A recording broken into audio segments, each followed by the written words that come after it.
शाम का वक्त हो रहा था। सिद्धार्थ नगर के मन्नार इलाके में एक मंगल सिंह नाम के घर में एक सांप घुस जाता है। उसकी जब छोटी बहन सुनीता यादव जो है नवरात्रि के लिए साफ सफाई कर रही थी, तभी उसका नजर जो है कोबरा सांप पे पड़ जाता है। और नजर पड़ने के बाद वो जोर से चीखती है और अपने भैया को बुलाती है, जिसका नाम होता है मंगल सिंह यादव।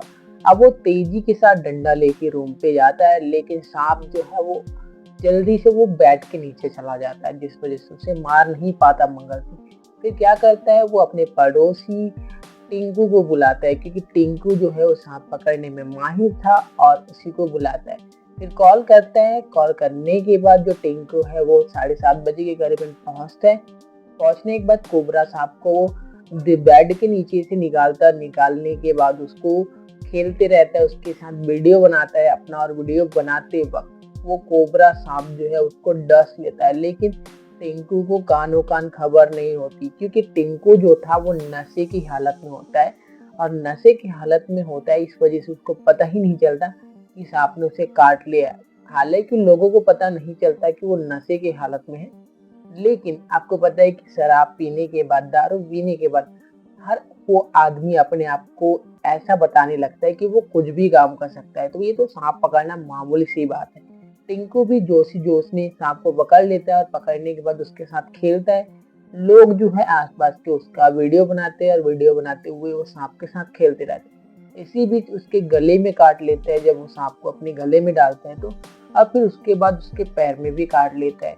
आप वीडियो में देख ही सकते हो कि किस तरीके से वो सांप के साथ खेल रहा था, और खेलते खेलते उनको 8:20 का वक्त हो जाता है। और काफी देर तक ये सारी चीज माजरा होने के बाद लास्ट में उसे सांप को वो टिंकू जो है वो बोरी में भरता है, और भरने के बाद उसको बाहर पे छोड़ देता है।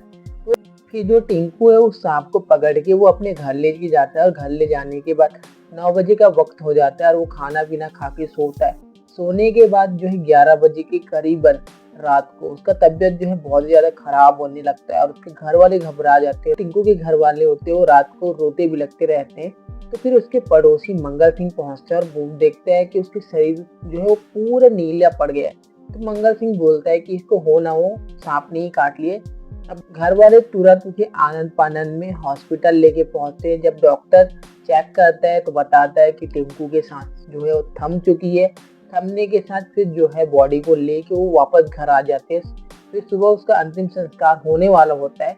तभी कोई गांव का ही आदमी जो होता है वो पुलिस को इन्फॉर्म करने के बाद पुलिस जो है तुरंत एक्शन में आके वहां पहुंच जाती है टिंकू के घर। टिंकू के घर पहुंचने के बाद बॉडी को बरामद करती है। बॉडी को बरामद करने के बाद पोस्टमार्टम के लिए भेज दिया जाता है, और टिंकू के पिताजी से पूछताछ होती कि आखिरकार उस दिन क्या हुआ था। तो फिर टिंकू के पिताजी बताते हैं कि वो मजदूरी का काम किया करता था, और उस दिन मजदूरी करके जब वो शाम को आता है तो उसके पड़ोस में सांप निकला होता है, उसको पकड़ने के लिए उसको बुलाया जाता है। अक्सर वो क्या है कि वो आसपास में जितने भी सांप निकलते थे वो वही पकड़ता था, लेकिन उस दिन वो नशे की हालत में था। लेकिन उसका पिताजी उसको मना करता है बार बार कि तू मत जा, और वो नहीं मानता। उसके साथ इतना बड़ा हादसा हो जाता है।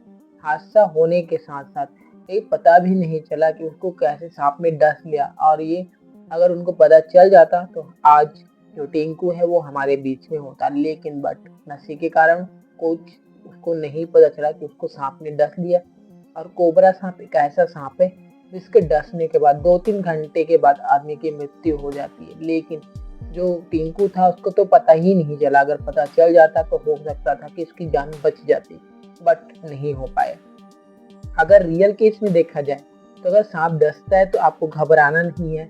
आपको नज़दीकी के जो भी हॉस्पिटल वहाँ जाना है और वहाँ इलाज कराना है, ताकि आपकी जो लाइफ है वो बच सके। ठीक है, बाकी सांप के काटने से अगर आप घबरा जाते हो तो आपके शरीर में जो खून की रफ्तार है वो तेजी से बहने लगेगा, और उसी के साथ आप सांप का जहर भी तेजी से बह जाता है।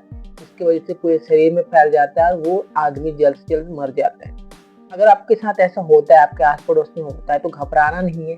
तुरंत नज़दीकी हॉस्पिटल में जाना है। अपना हॉस्पिटल में जाने के बाद इलाज कराना है जी। बाकी ये कहानी और घटना को बनाने का मेन मकसद वही है कि आपको डराना नहीं, आपको एजुकेट करना था, आपको सतर्क करना है ताकि आप ऐसी घटनाओं से अवेयर और सावधान रह सकें। बाकी इस घटना के ऊपर आपका क्या राय है, आप कमेंट बॉक्स में ज़रूर बताइए।